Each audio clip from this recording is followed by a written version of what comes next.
دیا، چونکہ میں آپ کو ہی گزارش کرنے والا ہوں. میں شکر گزار ہوں یونیورسٹی کی تمام انتظامیہ کی جانب سے. خواجہ صاحب کی محبتوں کا حق ہم ادا نہیں کر سکتے، اور ان کے حوالے سے ظاہر ہے کہ بہت ساری ان کی شخصیت کی جہات ہیں جن کے اوپر مختلف شخصیات نے الگ الگ سے بات کی.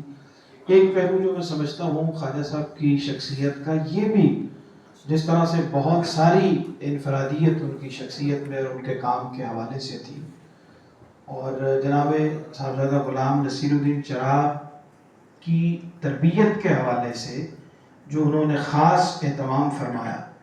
تو ہم یہ دیکھتے ہیں کہ پیران عظام اپنی زندگی میں صاحبزادگان کو یا اپنے صاحبزادے کو جس کو مسند نشین کرنا ہوتا ہے، اس کا باقاعدہ اہتمام اور اس کے پروٹوکول کا باقاعدہ اہتمام جو ہے وہ اپنے سے زیادہ کروانا شروع کر دیتے ہیں.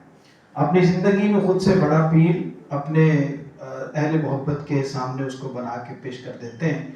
لیکن ہم نے دیکھا کہ جناب غلام نصیر الدین چراغ جو ہے، اگر خواجہ غلام الدین صاحب جو ہیں وہ عاجزی اور انکساری کا ایک پیکر تھے، تو جناب غلام نصیر الدین چراغ جو ہے اس سے پڑھ کر اس عاجزی اور انکساری کا پیکر انہوں نے ان کو بنایا.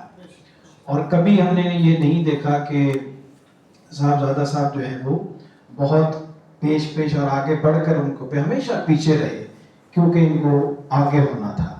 اور آج ہم ان کو دیکھ رہے ہیں، جیسے ڈاکٹر صاحب نے فرمایا کہ بہت بڑی ذمہ داری ہے. ایک یہ ہوتا ہے کہ آپ اپنی سطح سے کام شروع کریں، تو اس میں آپ کے لیے بہت ساری آسانیاں ہوتی ہیں کہ آپ اپنے مزاج سے، اپنی طبیعت سے، اپنے ذہن سے، اپنی فکر سے کسی کام کو آگے بڑھائیں. لیکن ایک کام ایک ایسے لیول تک جو ہے وہ ایک شخصیت اور آپ سے پہلے بہت بڑی شخصیت چھوڑ جائے، تو میں سمجھتا ہوں کہ بہت بڑی ذمہ داری ہے. اور اس ذمہ داری کا اہل جو ہے وہ جناب صاحبزادہ غلام نصیر الدین چراغ صاحب کو بنایا گیا ہے. ہم سب دعا گو بھی ہیں اور پر امید بھی ہیں، اور یقین کے ساتھ پر امید ہے کہ انشاءاللہ وہ خواجہ صاحب کے مشن کو نہ صرف آگے بڑھائیں گے، بلکہ اس میں بہت نمایاں ترین جو خوبیاں ہیں اور نمایاں ترین وصف ہیں ان کو شامل کرتے ہوئے بہت بہتر انداز سے آگے بڑھیں گے. میں گزارش کرتا ہوں کہ آپ تشریف لائیں اور اظہار خیال فرمائیں.